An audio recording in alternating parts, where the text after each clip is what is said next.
누가복음 말씀 제가 한 장 읽어드리겠습니다. 6장 45절 말씀인데, 누가복음 6장 45절. 선한 사람은 마음에 쌓은 선에서 선을 내고 악한 자는 그 쌓은 악에서 악을 내나니 이는 마음에 가득한 것을 입으로 말함이니라. 아멘.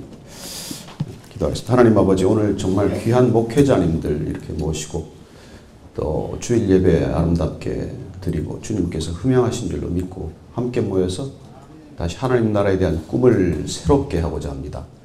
주님께서 이 자리에 계셔서 저희들 각자의 마음 가운데 목회를 향한 열정을 새롭게 하시고 하나님 나라를 위한 비전과 열정이 다시 뜨겁게 하여 주옵소서. 예수님 이름으로 기도합니다. 아멘.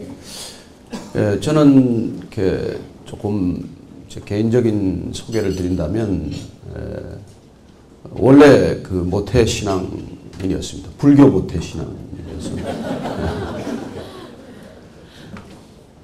부산은 고향이나 마찬가지입니다. 제가 5살 때, 원래 통영에서 태어났습니다만 5살 때 이렇게 부산으로 오게 됐습니다. 와서 고등학교 때까지 여기 부산에서 마치고 이후에 대학을 이제 서울서 다녔어요. 그래서 태어날 때가 전쟁 중이어서 전쟁이 나자마자 이렇게 만삭의 어머님이 통영으로 내려오셔서 거기서 해산하는 바람에 제가 통영이 고향이 되었지만 실제로 자란 곳은 이쪽 부산이어서 부산에서 또 중고등학교를 다니고 해서 이쪽 사람이랑 마찬가지입니다. 그때 여기 지금도 마찬가지지만 얼마나 이 불교가 강한 지역입니까? 저희 집에도 뭐 모태 신앙인이고 제가 평생 저도 양산 통도사를 섬길 줄 알았는데 이렇게 또 길이 엇갈리게 되었어요. 저희 어머님이 제가 참 말씀을 어릴 때부터 심하게 부려가지고 거의 뭐 이렇게 마음을 많이 상해드렸는데, 어느 날 저를 그렇게 막 그 아동 학대에 준하는 그런 대접을 하다가 갑자기 갔더니 이렇게 대접이 달라졌어요. 그래서 무슨 일이 생겼는데 이렇게 대접이 달라졌는가 했더니 뭐 하여튼 이 용하다는 점집에를 갔는데 이 점쟁이가 사주를 보더니 저희 어머님한테 딱 한마디를 해드렸어요. 그때는 뭐 박정희 대통령 시절이니까 박정희 대통령 사주가 좁쌀만 하면 당신 아들 사주는 밤톨만 하다. 이 말씀을 듣고 와서 저한테 대한 모든 생각을 싹 바꿨어요. 대통령보다 잘 될 아들이다. 그러다 워낙 또 불교의 신심이 깊으셔가지고 제가 고등학교 2학년 때 출가를 한다는데도 만류를 하지 않았어요. 너는 필시 큰 중이 되어서 이 대통령보다도 훨씬 유명한 이런 중생 제도에 큰 역할을 할 거니까 가라고 그래서 제가 양산 통도사에 출가를 하다시피 한 거죠. 그때 주지 스님이 원광 경봉 스님이라고 아주 유명한 스님인데 그분이 이제 원로 목사가 되시고 원로 주지가 되어서 이제 극락암으로 올라가고 새로 이제 되신 분이 박벽안 스님이라고, 푸를 벽자에 눈 한자, 그렇다고 뭐 외국인이 아니에요. 그냥 이름이 벽안 스님이라고. 그분이 이제 옆방에 두고 한 몇 달간 두고 보는 거예요. 그 당시 이제 그분들이 근기를 본다 그러는데 정말 이 사람이 중노릇 제대로 할 사람인가 아닌가 그걸 보는 거죠. 고등학교 2학년 나이 이왕 머리는 빡빡 깎고 가서 이제 열심히 이제 섬기는 거죠.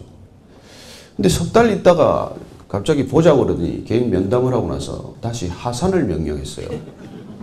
그래서 내가 뭘 그렇게 크게 잘못했나 그랬더니 그게 아니고 내가 아무리 널 봐도 너는 이게 산중에 있을 사람이 아니고 너는 제가 선사로야 한다는 거예요. 제가 선사라는 게 이렇게 속세에 있으면서 그렇게 불법을 꾸준히 연구하고 쫓아가야 될 그런 사람이라고 얘기를 해줬어요. 그래서 이제 그 길로 하산을 하게 돼가지고 절에 출가해서 중이 되는 꿈을 이렇게 버리게 되었습니다.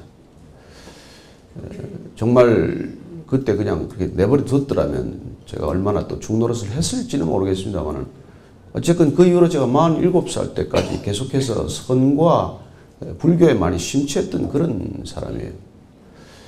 그래서 이 부산이라는 지역도 그렇고 또 종교적인 배경도 그렇고 해서 제가 이 기독교에 대해서 너무나 반감이 많고 또 뭐 없이 하여튼 이렇게 핍박도 제가 많이 하고 심지어 또 대학교는 어쩌다가 제가 또 연세대학교 기독교 대학을 갔지만 거기서 만나는 크리스찬들을 데리고 절로 이렇게 전도를 해서 데려갈 만큼 그렇게 열심을 다했어요. 그래서 반기독교적인 정서가 강하고 정말 여기 뭐 여러분들이 격언처럼 하는 말 잘 기억하실 텐데 가장 크리스찬들 싫어하는 사람들이 하는 말 중에 보통 통상적으로 하는 말이 빨갱이하고 예수쟁이는 말이 많다는 거 아니에요. 너무너무 싫어했거든요. 너무너무 싫어하고. 근데 지금은 제가 이해를 했어요. 왜 말이 많을까? 보니까 크리스찬들이 뭐 특별히 가지고 놀 게 없어요. 입 말고는. 좀 다양한 취미 생활을 하면 좋은데 그저 뭐 그렇게 그냥 말하는 거 말고는 딸리 시간을 보낼 게 없으니까 그 말 많은 게 이해가 돼요. 그거 말고는 가지고 놀 게 그렇게 흔치가 않으니까. 근데 그때만 해도 어쨌건 이 말 많은 걸 그렇게 싫어하는 그런 분위기였어요. 그래서 어쨌건 뭐 여러분들이 여기 옛날에 친구라는 영화도 보셨지만은 저는 뭐 그게 우리 일상 삶이에요. 입만 벌리면 욕을 그렇게 섞어야 하고 욕을 많이 해야 친한 관계고 또 사람들을 욕으로 대해야 그렇게 또 이렇게 좋은 관계가 생기는 그런 땅이에요, 이 땅이. 제가 사실은 뭐 나중에 직장 생활할 때도 욕을 잘해가지고 뭐 이렇게 정상적인 단어가 없이 한 3분간은 욕을 이렇게 편하게 할 수 있는 사람이에요. 사실은 오늘 여러분들이 어떤 기준으로 이 수영로 교회에서 저 같은 사람을 강사로 불렀는지 모르겠지만 저는 이 자리에 설 자격이 단 하나라도 없는 사람이에요. 그리고 특별히 여기 목회자들 앞에서 제가 무슨 이 말을 한다는 건 정말 이건 있을 수 없는 일을 이런 과오를 가끔씩 이렇게 저지른 것 같은데 이제 나중에 떠나고 나면 후회를 하겠죠. 그러니까 뭐 지금 어쩌겠습니까? 저도 또 그냥 덥석 이렇게 또 약속을 또 승낙을 해가지고 저도 후회 막급이에요, 사실. 미주 지역에 한 몇 군데 집회를 하고 와서 지금 시차도 적응이 안 되고 죽을 지경인데 아침에 또 비행기를 타고 빈속에 왔는데 뭐 딱히 뭐 그렇게 또 대접도 안 하더라고요. 그래서 시간도 없고 이래서 지금 아주 허기진 상태로 올라와서 어떻게 빨리 끝나고 식사를 맛있게 하느냐 이게 제 머릿속에 이제 가득한데 어쨌건 그런 이제 백그라운드를 가지고 근데 어쨌건 결혼한 와이프가 문제였어요. 결혼한 와이프가 또 모태신앙인이에요. 그래서 양가의 집안에 극렬한 반대를 무릅쓰고 결혼했는데 첫 한 10년간은 뭐 제가 늘 압도적인 판정성을 거뒀죠. 그래서 교회도 못 나가게 하고 저는 뭐 그때 불교 용어들이 입에 익은 사람이니까 일체는 유심조다. 모든 것은 마음먹기에 달렸다. 꼭 예배당을 가야 되냐. 네 마음 가운데 예배당 하나 짓고 거기 예배드리면 되지. 왜 꼭 예배당을 나간다고 그래서 시어머니하고 부딪히느냐.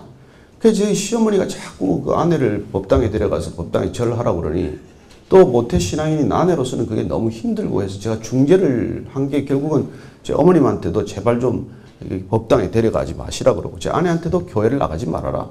그러니까 내가 그 안방에다가 그냥 하나 성경 놓고 예배 드리면 되지. 그 가서 그렇게 집에 분란을 만드냐. 그래서 한 10년을 그렇게 핍박을 하고 못 나가게 했던 그런 사람이에요. 그러다가 제가 정말 참 아내가 하도 또 말을 어기고 이렇게 새벽 기도를 나간다는 거예요. 그래서 이제 그걸 잡으러 갔다가 제가 교회에 첫 발을 들여놓게 되고 그렇게 또 그냥 잡으러 갔더니 예수님께 붙들려 가지고 제가 거꾸로 체포당해서 지금 여기까지 와 있습니다.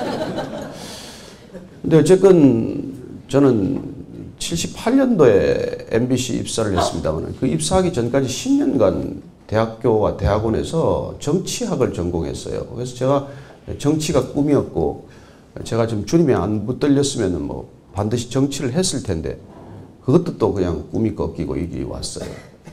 사실은 입사할 때 우리 정동영 씨랑 입사 동기여서 지금도 뭐 MBC 출신들이 올해 8명 이상 그렇게 국회 당선이 되고 지금 MBC 전부 선후배를 합치면 교섭단체가 하나 생길 정도로 한데 저는 어떻게 여기 와서 지금 이러고 있습니다만 어쨌건 저는 그 언론에 있으면서 세상을 구석구석 들여다볼 시간이 있었던 것이죠.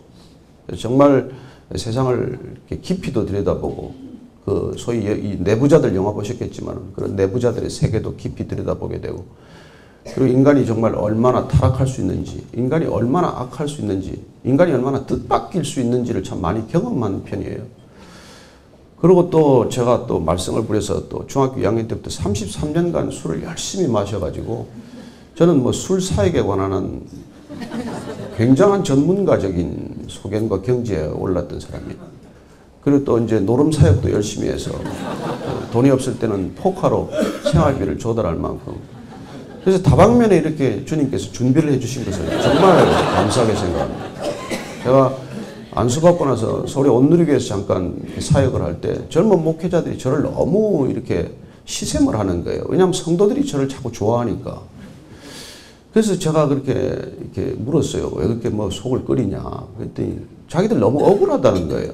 뭐가 그렇게 억울한데? 그랬더니 자기들은 정말 성도를 잘 안답니다. 근데 잘 아는데 성도들은 자기가 성도들 잘 모른다고 생각을 하고, 그 교육자들이 볼 때 당신은 성도들 잘 모르는 것 같은데 성도들은 당신이 성도를 잘 안다고 착각한다는 거예요. 그래서 제가 웃으면서 그랬어요. 내가 성도를 잘 안다. 나는 성도의 삶을 훨씬 오래 살지 않았느냐. 그리고 당신들이 내가 이렇게 늦게 목회했다고 우습게 보지 말아라. 내가 평생 한 게 목회다. 당신들이 술 취한 사람들 술을 덩을 한번 두들겨 줘봤냐? 술값 안 내고 도망간 사람 술값을 대신 내줘봤냐? 술에 취해서 뻗은 사람 등에 업고 집에 가서 눕혀줘봤냐? 그게 다 목회라, 목회 훈련이다. 그러니 너무 나보고 늦게 됐다고 그렇게 무시하지 말아라. 제가 이제 그런 얘기를 웃으면서 많이 했어요. 그래서 비록 57살에 안수받고 63살에 교회가 개척이 됐지만 우습게 보면 안 됩니다. 제가 성경에서 제일 좋아하는 말씀은 역시 나중된 자 먼저 된다. 그게 사실이니까. 그게 사실이니까. 그래서 저는 우리 주님께서 정말 부르실 때 사실은 뭐 직업이 바뀌었다고 생각하지 않았어요. 저는 25년간 뉴스를 전했습니다. 뉴스를 전했어요. 그때는 그러나 그게 다 이렇게 밴 뉴스였단 말이죠. 정말 죽을 힘을 다해서 뉴스를 전했지만 그 뉴스가 사람 살리는 뉴스가 아니라 그 들으면 다 스트레스 받고 그 몰라도 되는 뉴스인데 그렇게 뭐 아침부터 밤까지 듣다가 보면 사람이 낙심하고 절망하고 분노하는 그런 뉴스를 날마다 전한 거예요.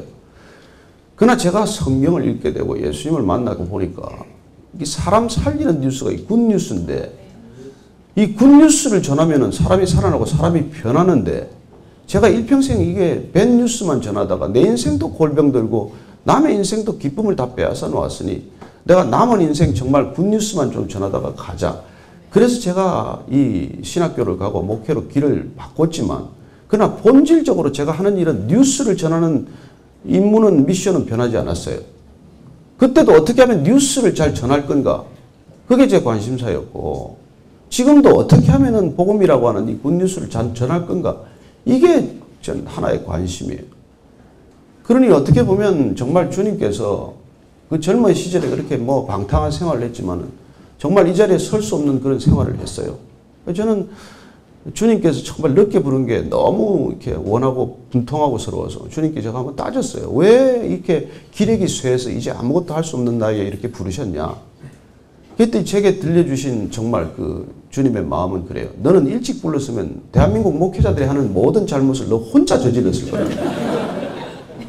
그나마 지금 기력이 쇠하여서 뭘 할 수도 없고 뭐 이러니까 이러고 살지. 그렇지 않았으면 저는 뭐 반드시 무슨 대형 교회를 꿈꿨을 것이고 그렇게 또 기어이 한번 해보고는 사고를 쳐서 성도들한테 쫓겨났을 것이고 그런 아마 삶을 살았을 거예요. 어쨌건 하나님께서는 실수가 없으신 분이라는 걸 제가 믿기로 했습니다. 언제 불렀건 가장 적절할 때 부르셨고 어떤 목회를 허락하셨건 그분께서는 온전한 목회를 우리 각자에게 주셨다고 믿습니다. 누구의 목회도 답이 아니고 누구의 목회도 모델이 아니라 하나님께서는 각자 부르시면 그분의 모든 성품과 또 그런 삶의 모든 그 배경과 그걸 전부 그분에게 중심을 맞춰서 그분이 할 수 있는 목회라는 틀을 짜주신다고 믿습니다. 내가 그 목회에 만족할 수만 있다면 내가 그 목회가 전부이면 내가 전부를 드릴 때 주님께서는 내게 전부로 응답하신다는 것만 우리가 믿을 수만 있다면 그 목회는 여러분과 저를 통해서 온전한 목회, 하나님이 가장 기뻐하시는 목회라고 믿습니다.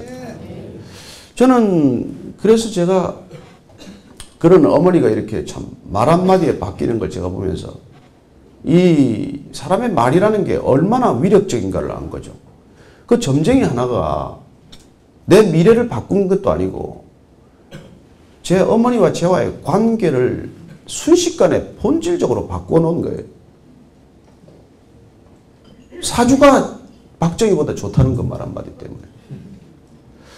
그렇다면 여러분 우리가 그 이후에 제가 뉴스를 전하면서 뉴스 하나 때문에 나라 전체가 거들나듯이 가는 걸 여러 번 봤습니다. 무슨 정보가 하나 잘못 전해지면은 정말 엄청난 일들이 일어나는 거예요. 광우병 파동을 보십시오. 우리 사회에 일어나는 그 모든 것들이 정말 뉴스가 하나 오보가 되거나 잘못 전해지면 나라 전체가 흔들흔들할 만큼 그런 이 영향력을 지니고 있다는 거예요. 그게 어떻게 보면 정보나 메시지의 영향력이라고 하는 것이죠. 저는 이 시대가 점점 더 그런 이 메시지의 혼란한 시대로 접어들고 있다고 믿습니다. 빠른 속도로 지금 그런 대혼란의 시기로 접어들고 있어요.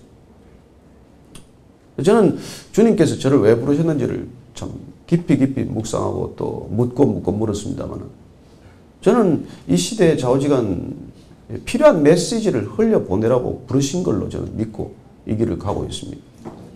왜냐하면 이 땅의 메시지를 고치는 것은 궁극적으로 복음이라고 하는 메시지예요.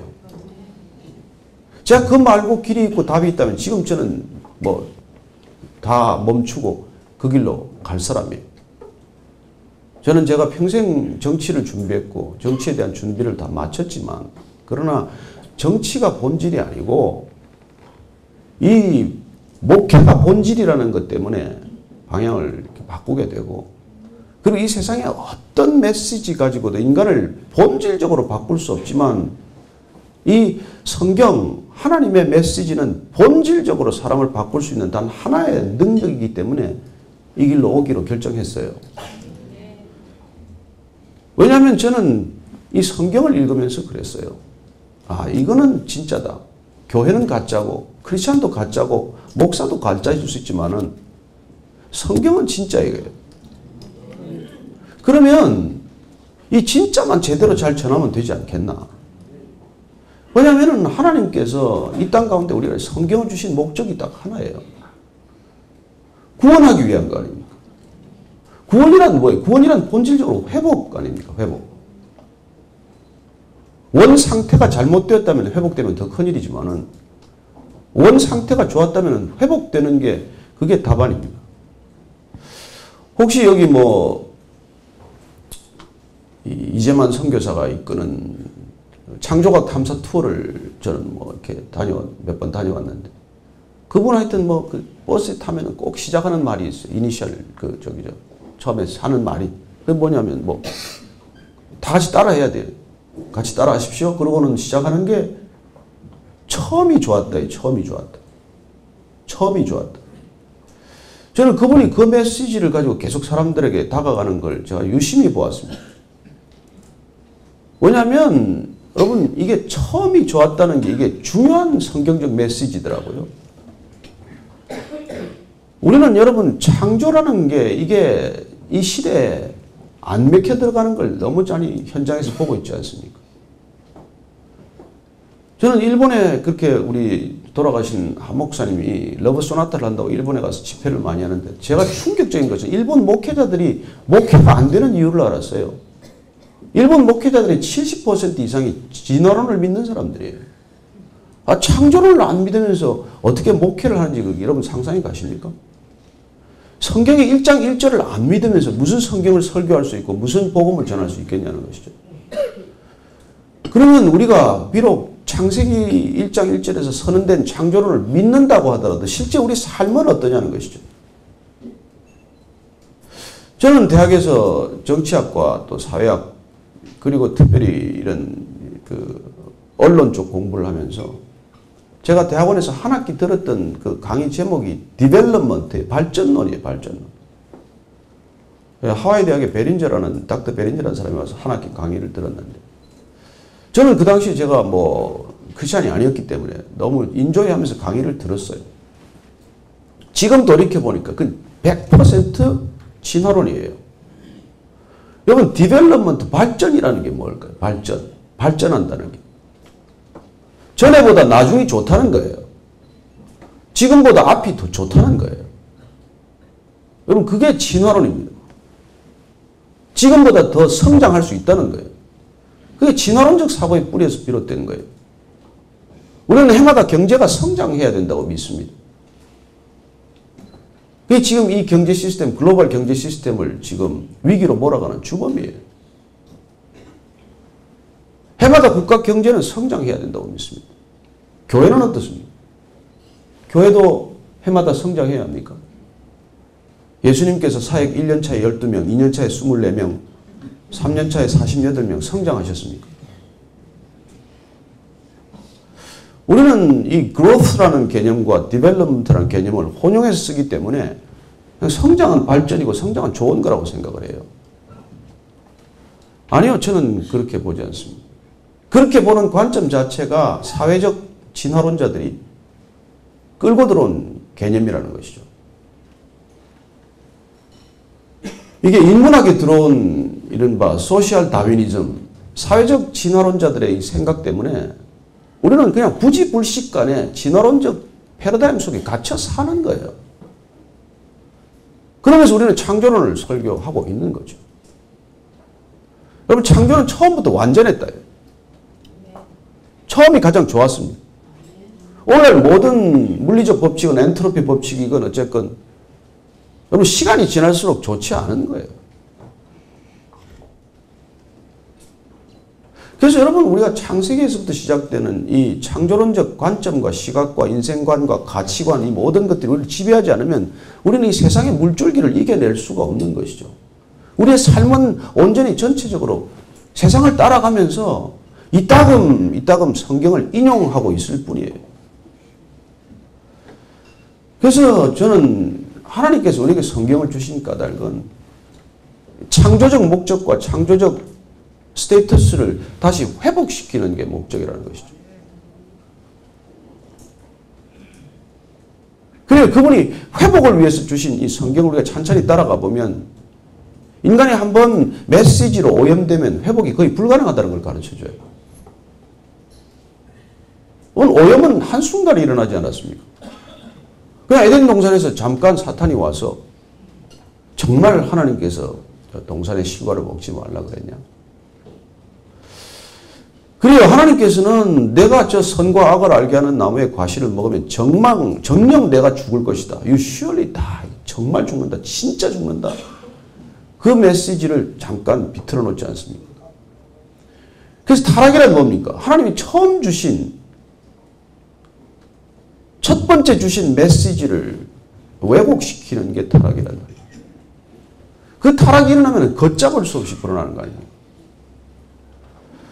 그리고 에덴의 동쪽으로 가면서 죄가 얼마나 급속히 확산하는지 하나님께서 인간을 지으신 것을 한탄할 정도로 그래서 노아의 홍수 심판이 불가피한 단계로까지 접어드는 것이고 얼마나 그 메시지가 왜곡되어 잘못 전달되는지 나중에는 바벨 탑 쌓는 일들을 현장에서 지켜보시고 나서 도대로 이 언어를 그냥 두어서는 문제가 안 되겠다 싶어서 인간의 언어, 소통 수단, 메시지의 교환 수단 그 오염된 메시지를 오염된 채로 전달하고 확장하고 증폭하는 이 모든 것들을 하나님께서 한번 손보시는 과정을 거치게 됩니다.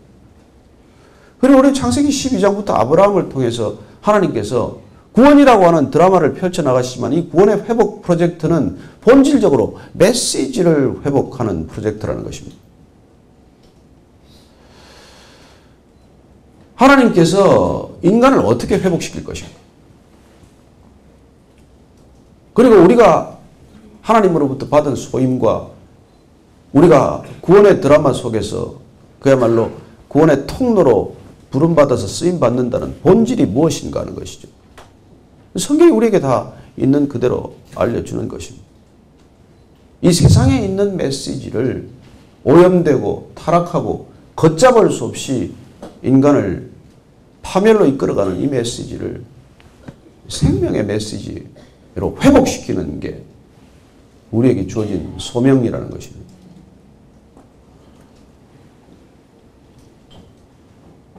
그래서 우리가 하는 일의 본질과 초점을 놓쳐버리면 우리는 엉뚱한 일 하다가 시간 다 보낼 거예요. 그러나 우리가 보지만 구약 전체의 역사는 무엇입니까? 하나님이 해도 안 된다는 거예요. 모세를 불러서 해도 안 되고, 광야훈련이 뭡니까? 광야훈련이 노예로 젖어든 이 이스라엘 백성들을 광야에서 하나님 중심의 삶으로 바꾸는 작업이 그토록 40년간 뭐 재수도 아니고 삼수도 아니고 40년 동안 그렇게 했지만은, 그들을 애굽 땅에서 불러내는 건 하룻밤이면 족하지만은 이스라엘 백성들 가운데 있는 애굽의 메시지를 긁어내고 온전히 그걸 바꾸는 데는 40년으로 부족하다는 것이죠. 그래서 됐나 싶어서 가나안 땅에 들어가서 뭐 제대로 된 게 뭐 있겠어요. 한순간에 그들은 또 돌아가는 것이죠. 이후에 우리가 잘 아시는 대로 무슨 사사기를 거치고, 그리고 무슨 열왕기 역대기를 거쳐 간들 결국은 뭐 바벨론 포로로 끝나는 것이죠. 주님께서 이 땅에 오신 것, 예수님께서 이 땅에 오신 것은 그분께서 다시 이 땅에 오셔야만 했던 이유를 우리에게 분명히 보여주시고, 구약 전체 백그라운드를 통해서 인간은 안 달라진다 아닙니까? 인간의 힘으로는 불가능하다는 것 아닙니까? 그래서 그분께서 친히 오셔서 그분이 더 메시지로 오셨다는 것이죠.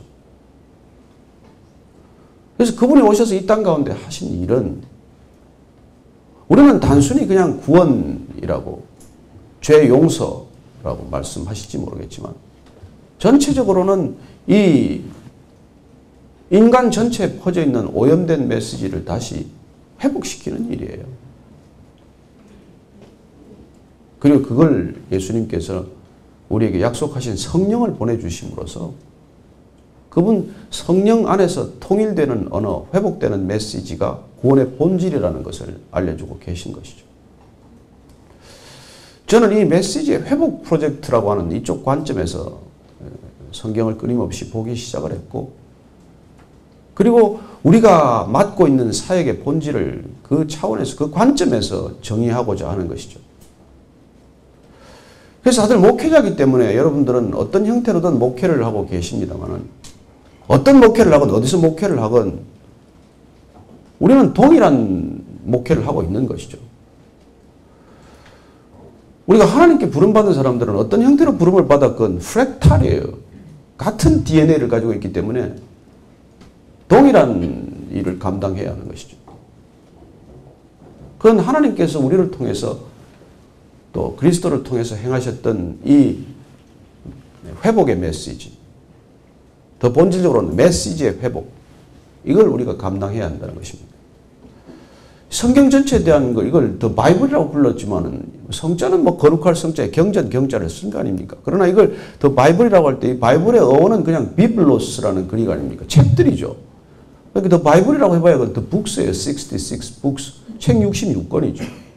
그러나 유진 피터슨 목사님이 이걸 사역 프라이빗 트랜슬레이션을 하면서 정말 히브리에서 영어로, 또 헬라어에서 영어로 직접 본인이 30 몇 년간인가요? 번역하면서 이 책의 제목을 뭘 붙일 것인가 얼마나 고심을 했겠어요. 그리고 그냥 택한 단어는 더 메시지예요. 더 메시지. 저는 뭐 번역도 은혜가 되는 부분이 많이 있지만은, 그러나 이 더 바이블이라고 하는 책 이름에다가 더 메시지라고 붙인 걸 보고 제가 무릎을 쳤어요. 이 사람은 진짜 본질을 잡았구나. 그래서 창세기에서부터 요한계시록까지 흘러가는 그 더 메시지를 붙드는 것이죠. 그 더 메시지를 이 땅에서 다시 회복해야 하는 것. 메시지가 아니고, 수많은 메시지의 하나가 아니고, 하나님이 이 땅에서 창조하시면서 우리에게 심어주신 그 DNA로부터 비롯된 더 메시지를 회복하는 일이야말로 우리 모든 목회의 본질이어야 한다는 것입니다. 저는 그래서 제가 57살에 제가 보스턴에 가서 사실은 교회가 개척이 시작이 됐었어요. 그때도. 정말 신학 공부하면서 제가 2시간 반 자면서 교회를 시작이 됐습니다. 13사람 가지고 해서 4년 만에 670명으로 성장했어요. 얼마나 흥분했는지 몰라요. 제가 참 평생에 제 집은 사본 적이 없는데 별 어려움을 다 겪으면서 교회 건물도 사고, 그렇게 해서 그렇게 막 성도들이 불어나는 걸 기뻐했는데, 그걸 전 부흥이라고 생각을 했어요. 아니요, 그건 부흥이 아니라는 걸 제가 깨닫게 되었어요. 여러분 사람이 늘어나는 걸 부흥이라고 말해서는 안 됩니다. 부흥은 사람이 변하는 거예요. 변하는 거. 더 메시지로 본인 안에 있는 그 모든 메시지가 갈아엎어져서 그야말로 하나님의 사람이 되는 것, 단 한 사람이라도 그렇게 변하는 게 부흥이지 사람 늘어나는 게 무슨 부흥이냐고요. 그 670명으로 그렇게 부흥시켜서 부흥이라고 말하고 부흥에 취해서 그래서 훈장 달듯이 기우개가지고 작년에 그 교회 쪼개졌어요. 둘로 또 나뉘었어요. 제가 갔을 때도 교회가 51개인데 해마다 2개씩 쪼개져서 교회가 51개 된 거예요. 제1장로교회에서 다 쪼개진 교회들이에요. 저는 사람이 변하지 않는 이유가 너무 궁금했어요. 아니 변할 수 있는 게 단 하나, 더 메시지 때문에 변한다는 걸 제가 목격했고 제가 경험했고 그래서 그걸 위해서 제가 이게 목회에 뛰어들었는데 정작 목회를 해보니까 사람은 그렇게 쉽게 변하지 않고 안 변하면은 아무 소용없다는 걸 깨닫게 된 것이죠. 제가 97년에 처음 교회 나갔을 때 그때 장로님 했던 분들이 여전히 장로님이신 분 계세요. 어떻게 그렇게 변함없이 그렇게 사실 수 있는지 저는 제가 그래서 기적을 정의했어요. 예수 믿고도 안 변하는 게 기적이다. 이런 기적을 날마다 체험하는 사람들이 너무 많다는 거예요. 문제는. 어떻게 해야 변하냐는 거예요. 어떻게. 내가 변하게 할 수 있습니까? 아니 하나님도 이 인간이 안 변해서 골치 썩이시다가 결국 직접 오셨는데 누가 어떻게 변화를 시켜요? 그래서 인간이 변할 수 있는 게 정말 하나님의 말씀밖에 없다면 우리 자신이 그 말씀으로 변화된 흔적만큼 목회할 거예요. 저는 그래서 처음에 그렇게 죽으라고 열심히 해서 뭐 입도 좌로 돌아가고 우로 돌아가서 다행히 균형은 잡혔지만 심장 수술도 3번씩 하고 그야말로 뭐 저도 그때는 일사각오로 해봤어요. 했는데 뭘 해서 뭐가 남았는데 교회가 사람이 불어난 거 건물 하나 산 거 사람이 안 변하면 그게 무슨 소용이겠습니까? 사람이 정말 변하는 것 말고는 우리가 가치를 둘 일이 없는 것이죠. 저는 그 더 메시지가 사람들 안에 들어가기만 하면 제대로 착근만 되면 뿌리만 되면 저는 반드시 사람이 변한다는 것을 경험했고 또 지금도 굳게 믿고 있습니다. 그렇다면 더 메시지로 사람을 변화시키는 그 프로젝트에 우리가 동참했다면 그것 말고 무슨 미니스트리가 필요하냐는 것이죠. 저는 저번에 이제 정말 나이 63살 은퇴할 때 교회가 시작되면서 모든 사람이 다 말렸어요. 여러분 사람들은 왜 이렇게 잘 말리는지 몰라요. 제가 53살에 신학교 간다 그럴 때도 전부 다 말렸어요. 제일 심하게 말린 사람이 그렇게 교회만 나오면 좋을 것 같다고 그야말로 평생 눈물로 기도하던 아내가 제일 반대하더라고요. 그래서 제가 오늘 부산까지 같이 왔는데 안 데리고 왔습니다. 제가 얘기하는 게 불편해서. 그 사람들은 그분은 제가 보니까 처음부터 악독한 모태신앙인이었어요. 나중에 보니까 내가 고생한 거는 그 사람 깨느라고 내가 고생한 거더라고요.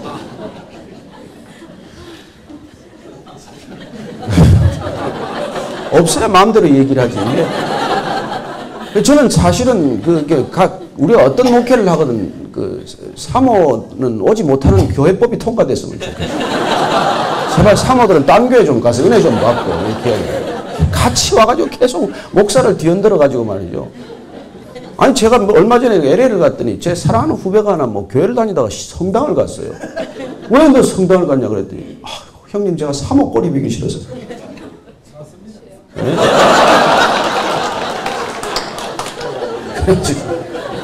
제가 그때는 결국 돌려놓지 못하고 왔습니다만 하여튼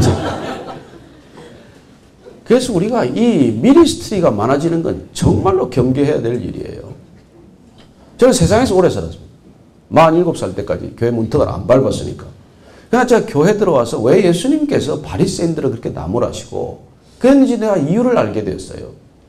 그건 왜냐하면 교회에 오래 있게 되면 교회에 올인하게 되면 저와 여러분처럼 교회에다 올인하면 이 생기는 병이 있어요. 그러니까 생기는 병을 이름을 내가 지었어요. 그걸 전업주부 증후군이라고 붙였어요. 이 전업주부란 게 왜 뭐 나빠요? 남편한테 올인했는데, 자녀들한테 올인했는데 괜찮죠? 그러나 시간이 지나면서 내가 남편한테 올인했기 때문에 남편이 내 수중에서 있어야 돼. 자녀들한테 내가 올인했기 때문에 자녀들 쥐고 흔들어야 돼. 그래서 얼마나 이 가정을 쥐고 흔드는지 몰라요. 그래서 가정을 병들게 하는 주범이 전업주부들이에요. 이 전업주부들이 정말 이렇게 고백하면 얼마나 좋을까요? 여보, 내가 참 평생에 돈 한 푼 안 벌었는데 당신 벌어다 주는 월급 가지고 내가 편하게 먹고 살아. 정말 날마다 고맙다. 아이들 보고도 내가 정말 너희들 사랑한다고 했지만 내가 너희들 사랑한 거는 하나고 너희들이 나한테 대갚아준 사랑은 10개다. 이렇게 고백한다면 전업주부만큼 아름다운 주부가 어디 있겠어요? 그러나 만약에 내가 가정을 쥐고 흔든다면 아이들을 내가 원하는 대학에 넣고자 하고 남편을 내가 원하는 곳으로 이끌어 가고자 한다면 그건 정말 악독한 전업주부가 되는 지름길이에요. 네. 차라리 취업주부가 낫지. 돈도 좀 벌어오고. 그리고 본인이 늘 죄책감이 있잖아요. 나는 얼마 못 버는데 그 돈 버느라고 밖에 나가서 내가 직장을 이렇게 왔다 갔다 하느라고 남편한테 내가 올인도 못하고 자녀들한테 내가 올인도 못하고 그래서 늘 죄책감에 시달리는 거예요.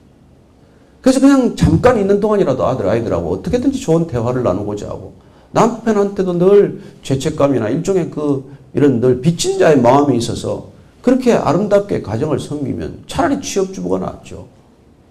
예수님께서 이걸 누가복음 19장에 비유를 해요.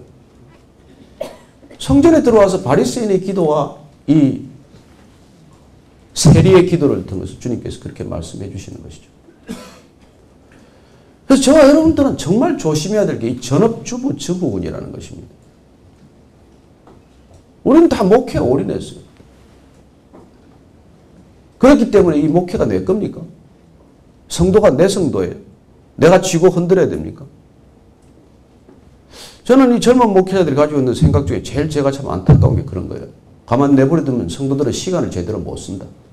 가만 내버려두면 돈도 제멋대로 쓰고 교회 쓰게 하도록 해야 된다. 이런저런 생각들이나 말들이 무의식 중에 뱉는 것 같지만은 이게 그야말로 이게 전업주부 증후군의 아주 전형적인 행태라는 거예요. 예수님께서 이 당시에 지금 오시면은 다시 누구를 데리고 개척하시겠어요? 예수님께서는 그 당시에 온 이스라엘 백성 땅은 여러분 이스라엘 백성들 전부 모태신앙인이에요. 3대 4대입니까? 아니에요. 40대 다 모태신앙인이에요. 그 땅 가운데 오셔서 가장 예수님이 질책한 사람은 누굽니까? 그분이 메시지를 회복하는 프로젝트를 시작할 때 가장 대척점에 주고 가장 부딪히고 가장 그렇게 저주에 가까운 폭언을 퍼부었던 사람들은 누구냐고요? 왜 그분들한테 폭언을 퍼부었습니까? 이 독사의 자식들아, 회칠한 무덤들아, 화 있을진저.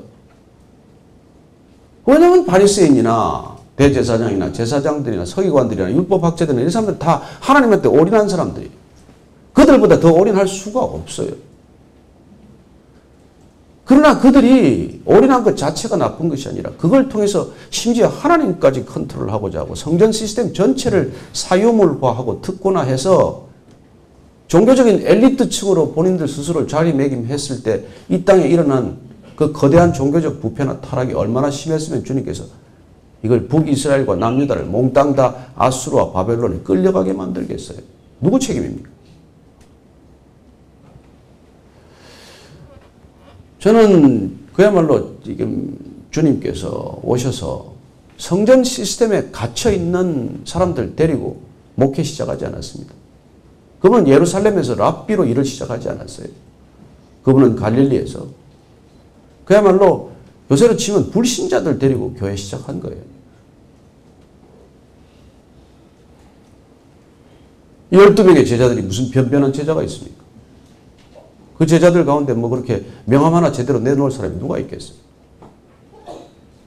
주님께서 다시 오면은 누구랑 목회를 시작하겠냐고요. 저는 그야말로 우리가 하나님의 메시지를 전할 수 있기 위해서는 우리 자신이 그런 성찰과 이 심틈, 증세로부터 벗어나지 않으면은 한국 교회처럼 빨리 이렇게 쇠락하는 날은 없을 거예요. 중세 유럽 교회가 쇠락하는데도 몇백 년 걸렸습니다. 우리는 지금 그런 그야말로 급격한 어떤 사회 변혁 속에 처해 있는 것이죠. 그래서 어떻게 하면 이 주님께서 우리에게 주신 이 더 메시지의 회복 프로젝트를 우리가 잘 감당할 것이냐. 이게 우리가 정말 이게 24시간 고민해야 될 주제 아닙니까? 사람이 좀 몇 사람 더 오고 가고 이게 뭐가 그렇게 중요하겠어요?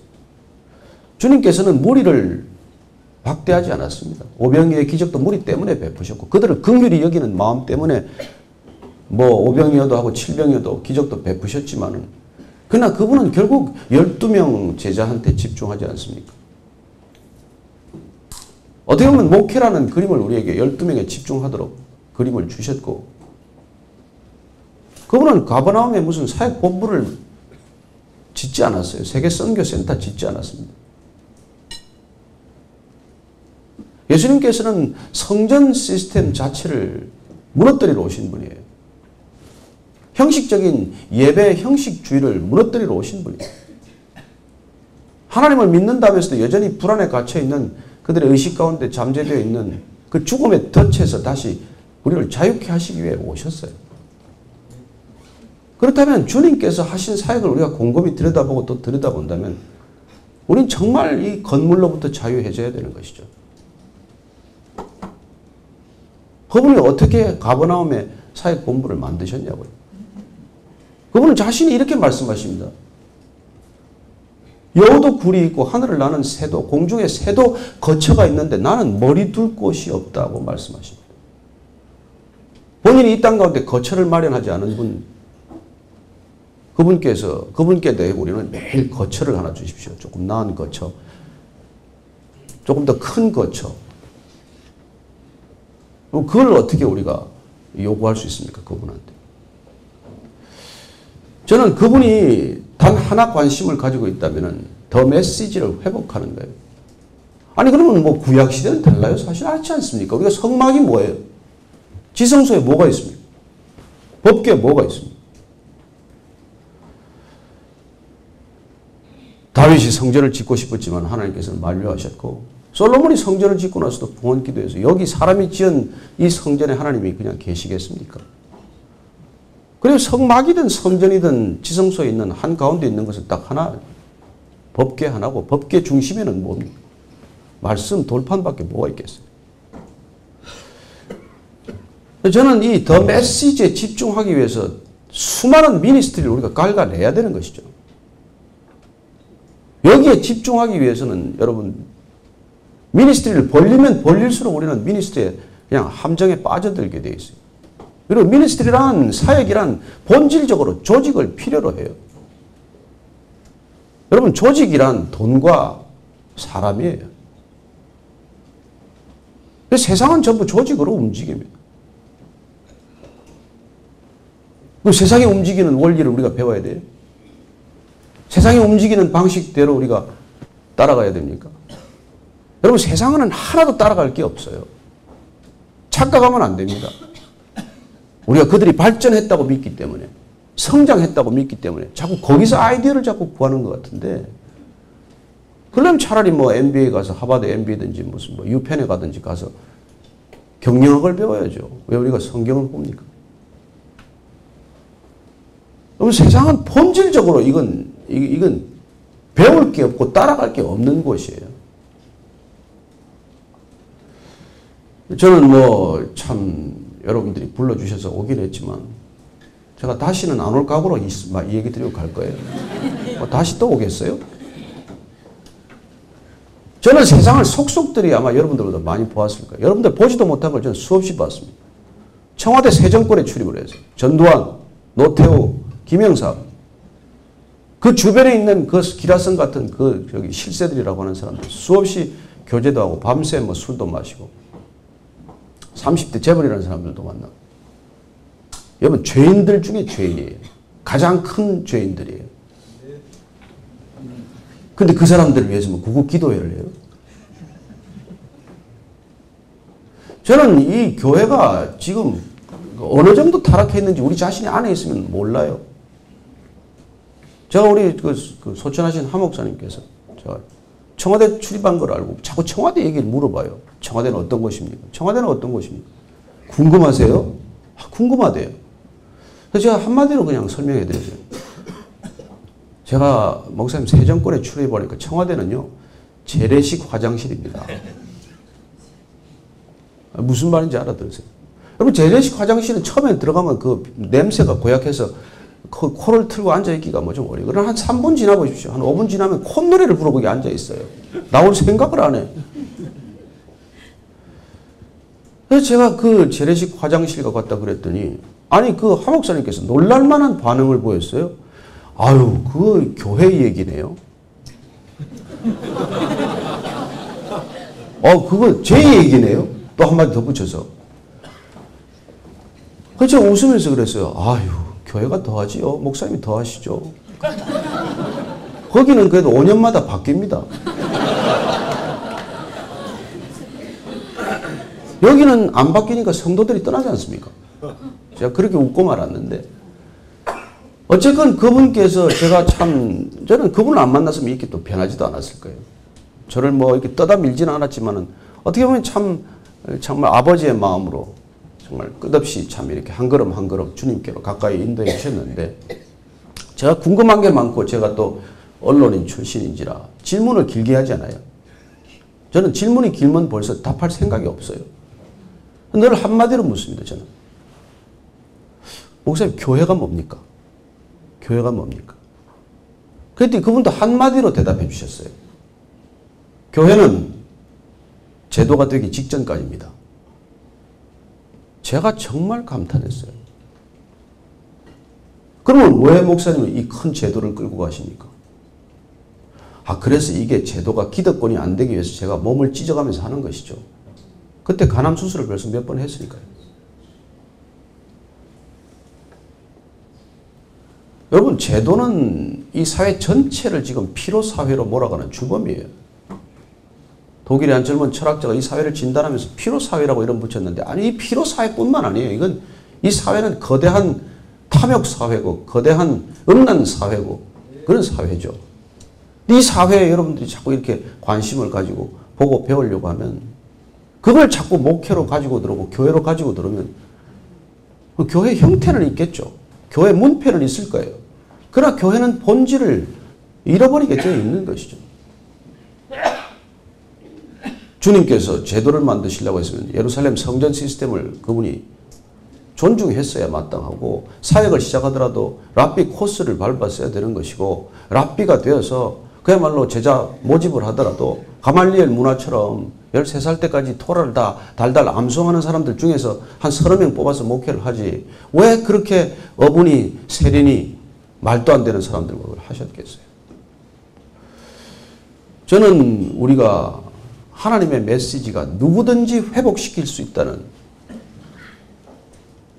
그걸 주님께서 다 보여주시기 위해서 그런 사람들 데리고 시작한 거 아닙니까? 그리고 저는 12명이라는 사이즈가 우리가 잘 아시는 대로 12지파를 상징하는 거 물론 맞죠. 그러나 그분께서는 저는 우리 사이즈를 감안해서 딱 12명이라고 줬다고 믿습니다. 그러면 주님도 배신 1명 당했는데 우리는 한 2명 배신 당하겠죠? 만약 우리가 12명 목회를 계속했으면, 제가 계산해본, 잘 뭐 정확히 안 해봤습니다만, 한 5, 6세기에 끝났어요. 이미 다. 복음화가 끝났어요. 그러나 만약에 우리가 10,000명, 20,000명 목회를 해도 단 12명을 건져서 12명이 멀티플리케이션 패러다임을 우리가 만들지 않으면 주님 오실 때까지 더 이상 절대로 복음화는 이루어지지 않습니다.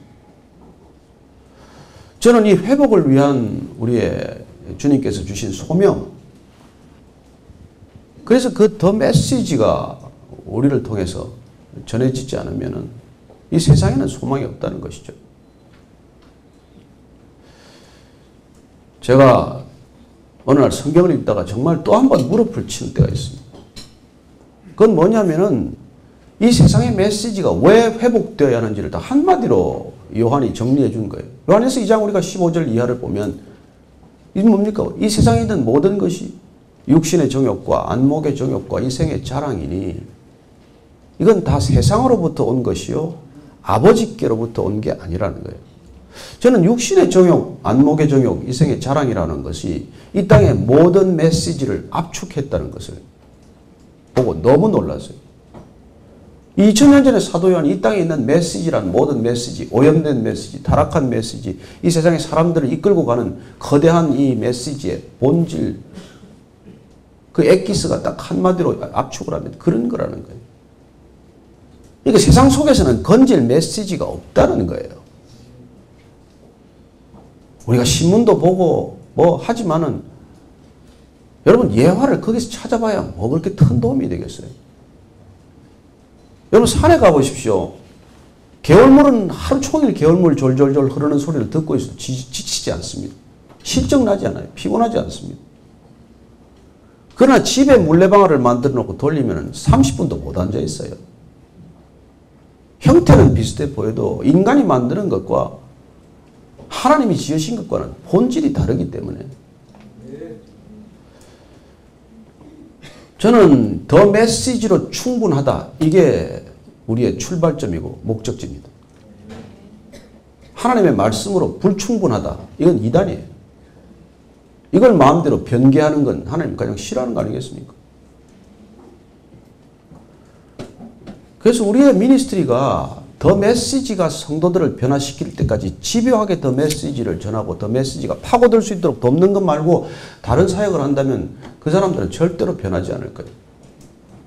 시간이 지날수록 더 악독해질 거예요. 제가 교회 처음 시작되면서 제일 제가 우려했던 게 그거예요. 수평이동이에요. 여러분 최악은 수평이동으로 성장하는 거 아닙니까? 사람 불어나는 거. 여러분 뭘 우리가 그래요. 이 뭐 피아노를 하나 배우든 무슨 뭐 스포츠를 하나 뭐 우리가 배우든 그림을 배우건 아무것도 모르는 사람이 제일 좋지 않습니까? 가르치기가. 근데 어디서 뭘 좀 배운 사람 오면 골치 아프잖아요. 여러 군데서 배운 사람은 더 골치 아프잖아요. 여러 군데서 배우고 고집 생긴 사람은 최악 아닙니까? 이런 사람들이 와서 무슨 교회가 될 수 있어요? 그들이 왔다 갔다 하는 건 철치 고어, 교회 왔다 갔다 하는 사람이지 그들이 어떻게 교회가 될 수 있습니까? 예수님께서 이 땅에 교회 다니는 사람들을 늘리기 위해서가 아니라 한 사람 한 사람을 교회로 세우기 위해서고 교회로 빚으시기 위해서 그분이 교회 머리가 되시고 그래서 우리가 교회 다니는 사람으로 만들어 놓으면 큰일 나는 것이죠. 그 사람이 말씀과 성령으로 교회가 되면 그들이 가는 곳마다 교회가 탄생할 것이요. 거듭나지 않으면 모이면 모일수록 문제가 심각해지겠죠. 그러나 교회마다 어디 뭐 말씀을 전하지 않는 사역이 어디 있고 말씀을 이렇게 하지 않는 데가 어디 있겠습니까? 그러나 만약에 다른 사역들이 여러 개 펼쳐져 있고 말씀을 읽고 말씀을 나누는 사역이 그 중에 하나가 되면 절대로 사람들은 말씀에 집중하지 않습니다. 성경 읽는 게 제일 힘들잖아요. 갈수록 책 읽는 게 어려워서 여러분 제가 책을 몇 권 써보니까 너무 그 출판사에서 아쉬워하는 거예요. 안 팔리는 시대에 접어들어 책을 쓰는 게 너무 안타깝다는 거예요. 옛날 같으면 조금 돈이 됐을 텐데 지금은 뭐 책이 옛날보다 10분의 1도 더 안 나가니까 안 읽으니까. 어떻게 보면 점점 메시지가 긴 메시지를 못 읽어내는 그렇게 점점 그래서 생각이 천박해지고 짧은 메시지에 길들여지는 이 시대에 그나마 우리가 성도들을 사랑하는 방법은 긴 메시지를 읽도록 하는 것밖에 없어요. 성도들이 처음부터 끝까지 성경을 읽어낼 수 있다면 어떤 책도 읽어낼 수 있는 사람들이 될 거예요. 그리고 책을 놓지 않는 사람이 되겠죠. 그래서 이 성경 읽는 것 이게 왜 그렇게 저는 중요한 걸 우리가 알면서도 이게 후순위로 밀리는지 그게 너무 안타까운 거예요. 저는 뭐 시작하면서 절대 아무 사역도 없다. 노 미니스트리 처치다. 대부분의 미니스트리는 미니스터 때문에 생긴 거예요. 설교할 시간이 없고 다른 그 한 부교육자들이 존재감을 드러내는 것은 무슨 사역밖에 더 있습니까? 그래서 이게 막 사역이 있어. 그냥 교육자가 늘어나면 늘어날수록 사역이 많아지는 거예요. 그러나 저는 성도의 삶을 제가 47년간 살았던 사람으로서 교회 자꾸 오라 그러면은 여러분 신앙이 성숙하는 게 아니에요.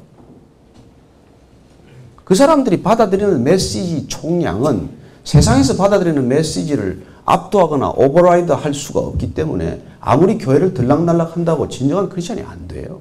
된 것처럼 하는 것이죠. 그래서 그들은 틈만 나면은 아마 본색을 드러내겠죠. 여러분 중요한 것은 그 사람들이 정말 변했느냐는 것인데 변할 시간이 없는데 어디 사역하느라고. 그래서 밀로크릭 커뮤니티 처치의 빌 하이베스 목사님이 우리가 그토록 가서 벤치마킹도 하고 저도 7번 갔어요. 그러나 20년 본인이 사역하면서 말이죠. 시컬즈 서비스도 하고 뭐 1인 1사역도 하고 교회 올인하게 만들었지만 결국 20년 사역의 총평은 뭐예요? 성도들이 종교성은 늘어났는데 영성은 하나도 달라지지 않았다는 거예요. 예수님께서 오셔서 그 당시에 종교인들, 종교 전문가 계층을 바라보고 한 말씀이에요.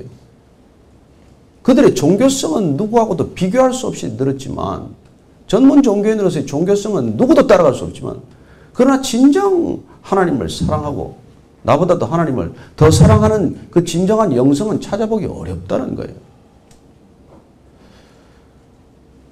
그래서 우리가 그런 교회 시스템을 자꾸 배우고 대형 교회가 기준이 되고 그러면 여러분 정말 더 메시지로 사람을 트랜스폼 할 수 있는 본질적으로 변화시킬 수 있는 기회는 점점 멀어지는 것이죠.